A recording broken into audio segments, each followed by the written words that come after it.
میں فرانس گیا تو وہاں پیرس میں کسی خاتون نے کہا مولانا یہاں ایک ایسی جاب کرتی ہوں جس میں حجاب پہ پابندی ہے. میں نے کہا پھر آپ کیا کرتی ہیں؟ کہ میں جاب پہ جاتی ہوں دوپٹہ اتار دیتی ہوں, باہر آتی ہوں پہن لیتی ہوں. وہاں کا مولوی اتنا مجبور کہ بیٹی کو اسکول بھیج رہا ہے, مولانا اپنے ہاتھ سے اسکول جاتی ہے حجاب اتار دیتا ہے, باہر آتی ہے بیٹی کو پہنا دیتا ہے. مولانا مجبوری ہے. فکر غلط. یہ رزق جو آپ حجاب اتار کے کما رہے ہو, جب رزق ہی حلال نہیں ہوگا پھر نسلوں کے پیٹ میں جائے گا. زندگی صرف سروائیول کا نام نہیں ہے, نیٹ ورک و اہل بیت میں رہ کے زندگی گزارنے کا نام ہے. کس چیز پہ کمپرومائز کر کے کس چیز کے پیچھے جا رہا ہوں. آج وہاں جانے والوں کی گاڑیاں, جائیدادیں, نام, نیشنلٹیز آپ کو نظر آتی ہیں. 30-40 سال کے بعد جب ان کے بچوں کا اور ان کا حال دیکھو گے تو بولو کہ اللہ کا شکر ہے کہ پاکستان میں بڑا ہوا اور پلا, نسل تو بچی. 1 لاکھ میں میرے مہینے کا گزارا ہو رہا تھا, چلو 20 لاکھ اگر مہینے میں کما دوں گا, کون سی قیامت آ جائے گی؟ کھانا جو آپ کھاتے ہو وہی کھاتے ہیں. بس یہ ایک رنگ زندگی ہے. وما حیات الدنیا الا لعب و لہو. یہ صرف کھیل کود ہے, یہ صرف دکھاوا ہے. اس دکھاوے کے دھوکے میں نہ آنا. اے ٹوٹے ہوئے دلوں کی آواز کو سننے والے, امام زمانہ جب ظہور فرمائیں گے پہلا جملہ یہ ہوگا, کہتے ہیں کعبے کے غلاف کو پکڑیں گے اور صدا دیں گے, اما یجیب المضطر اذا دعا ویکشف السوء. اے ٹوٹے ہوئے دلوں کی آواز کو سننے والے, اے خدا میرا دل ذاق تنگ ہو گیا, اب اس قلب میں برداشت نہیں, میرا ظہور کر دے. تو اس وقت اللہ کی آواز آئے گی, فرزند زہرا تجھے اذن ظہور دیا. اس کے بعد کعبے کی دیوار کے سامنے آئیں گے, اعلان ظہور کریں گے, اپنا تعارف کہیں گے, یا اہل العالم انا القائم, اے اہل عالم میں قائم ہوں. یہ تو لوگ متوجہ نہیں. یا اہل العالم انا المہدی, لوگ متوجہ نہیں ہوں گے. کہتے ہیں پھر آواز دیں گے, یا اہل العالم ان جدی الحسین قتلوا اطشانا. کہتے ہیں میں وہ ہوں جس کے جد کو پیاسا مارا گیا. پوری دنیا متوجہ ہوگی. اب آپ سے کوشچن کرتا ہوں, نماز کون پڑھتا ہے؟ روح یا بدن؟ روزہ کون رکھتا ہے؟ بدن. بھوک کون بیچارہ کاٹتا ہے؟ بدن. پیاس کون کاٹے؟ بدن. حج کی گرمی کو کون برداشت کرتا ہے؟ کربلا جاتے ہو چھالے کسے پڑھتے ہیں؟ بدن کو. اب میں کہوں روزہ بھی بدن رکھے, نماز بھی بدن پڑھے, چلے بھی بدن, حج بھی بدن کرے, مزہ رولے گا؟ یہ ممکن نہیں, کیونکہ خدا ہے منصف, خدا ہے عادل. اگر محنت بدن کر رہا ہے تو صلہ بدن کو ملنا چاہیے. آپ جو بھی دین کا کام کرتے ہو سب سے پہلے آپ کو فائدہ دنیا میں ملتا ہے, وہ بعد کا فائدہ ہے آخرت. ایک جگہ پہ ہمارے مولانا نکاح پڑھانے گئے, انٹیریئر میں نکاح سے پہلے زبان کو بلایا, کہ میں نکاح نہیں پڑھوں گا, پہلے اس لڑکے سے کچھ سوال کروں گا. لڑکے کو بلایا, کہا بیٹا نکاح ہو رہا ہے؟ کہا مولوی صاحب بڑا خوش نصیب ہوں, نکاح ہو رہا ہے میرا, گناہ سے بچ رہا ہوں, یہ وہ ساری باتیں کی.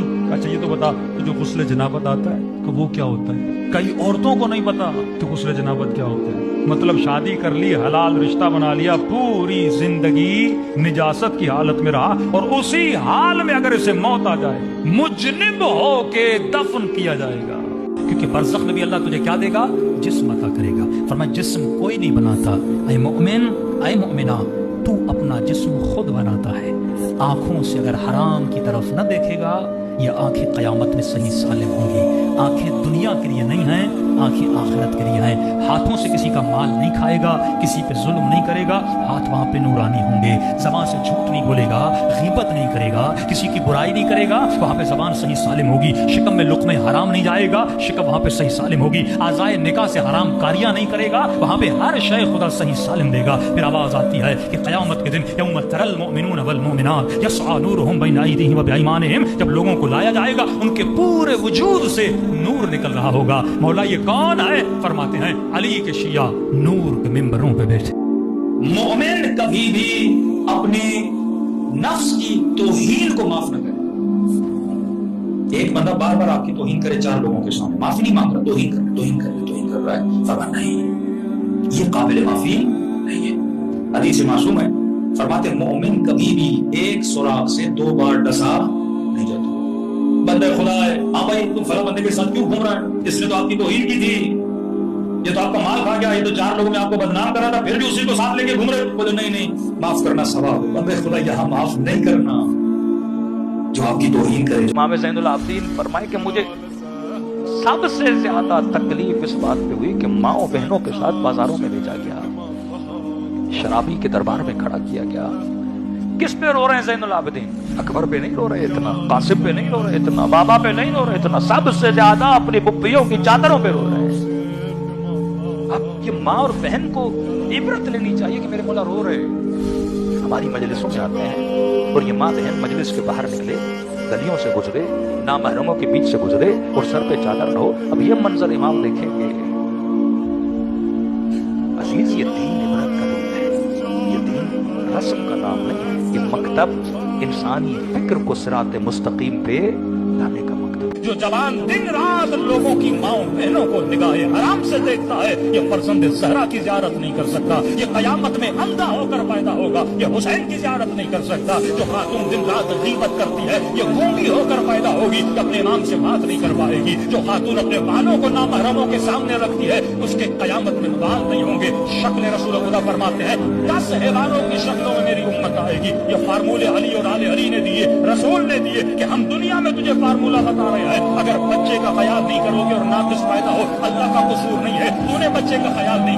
شیخ عباس اعظمی کہتے ہیں کہ اللہ نے میری آنکھ بصیرت کھولی اور میں نے دیکھا کہ کسی مردے کے جنازے کو نجف لے، اور کہتے ہیں میری نگاہ پڑی کہ اس کے تابوت کے اوپر اس کی روح اس کے ساتھ جا رہی تھی، اور کہتے ہیں میں نے دیکھا کہ وہ آگے بڑھا اور اپنے جسم کے کانوں میں کچھ کہنے لگا۔ اس نے کہا کہ تم نے پوری زندگی نہ حلال دیکھا نہ حرام دیکھا اور مال دنیا کو جمع کر دیا، جبکہ زحمت تم نے کی، محنت تم نے کی، مال تم نے جمع کیا، جگہ تم نے جمع کی، لیکن کہتے ایک ساری زحمتیں محنتیں کر کے مر رہا ہے اور سارا مال دوسروں کو دے کے جا رہا ہے۔ محنتیں دوسروں کے لیے کی، زحمتیں دوسروں کے لیے کی، تمہارا کمایا ہوا کس کو ملے گا؟ تمہارے کام کو نہیں آیا، کسی اور کو ملے گا۔ جب کہ آئے بندے خدا آخرت میں جواب تو نے دینا، عیش و عشرت اور کریں گے، مطلب نہ حلال دیکھا نہ حرام دیکھا، مال جمع کیا اور مر گئے، بچوں کے لیے چھوڑ گئے، دوسروں کے لیے چھوڑ کے چلے گئے۔ اب عیش ان کے لیے کیونکہ انہوں نے تو محنت کرنی نہیں ہے، اور جواب کس نے دینا ہے؟ تم نے جواب دینا ہے۔ اللہ کی سب سے بڑی امانت انسان کی اولادیں تباہ و برباد کر دی لوگوں نے۔ سید فیملیاں میں نے دیکھی 14-15 سال کی بچیاں، دوپٹے انہوں نے اتار دیے۔ اب کہتے مولانا ہم نے تو بڑی کوشش کی۔ کیا کوشش کی؟ تو دن رات پیسے کے پیچھے لگا رہا، تو لگژری لائف کے پیچھے لگا، مل گئی نا سب چیز، اب سکون ہے بڑھاپے میں تمہیں؟ کیا منہ دکھاؤ گے قیام؟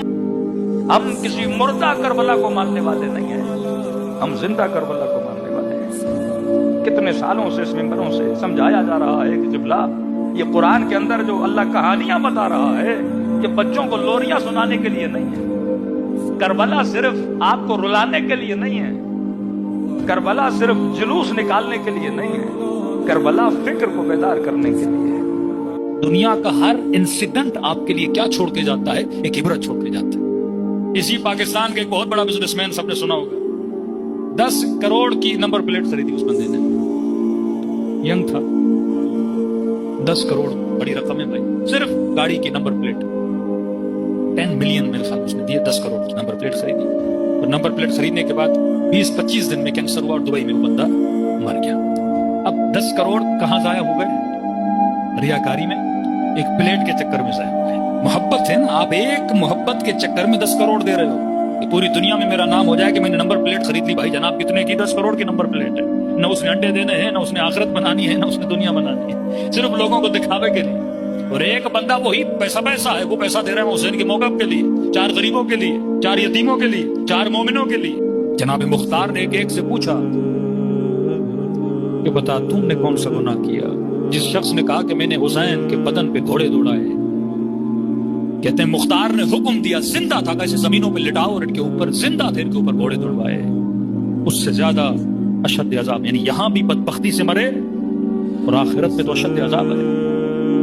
دوسرے سے پوچھا تم نے کیا کیا تھا؟ کہتا ہے حسین نہر تک پہنچے تو تھے حضرت عباس کے بعد، لیکن میں نے حسین کو پانی کے قریب نہیں آنے دیا، پانی نگاہوں کے سامنے تھا لیکن میں نے حسین کو نہ پینے دیا نہ پانی اٹھانے دیا۔ ضحاک کہتا ہے اس شخص کو امام حسین نے بد دعا دی تھی کہ تو جتنا بھی پانی پیے گا خدا تیری پیاس کو کبھی بجھائے گا نہیں۔ کہتے ہیں یہ اپنے گھر میں اپنی زمین پہ گول گھومتا تھا، اتنا پانی پیا، پیٹ اس کا سوج گیا لیکن چیختا تھا اللہ تاش اللہ تاش اللہ تاش۔ لوگ کہتے تھے پانی پی تو رہے ہو،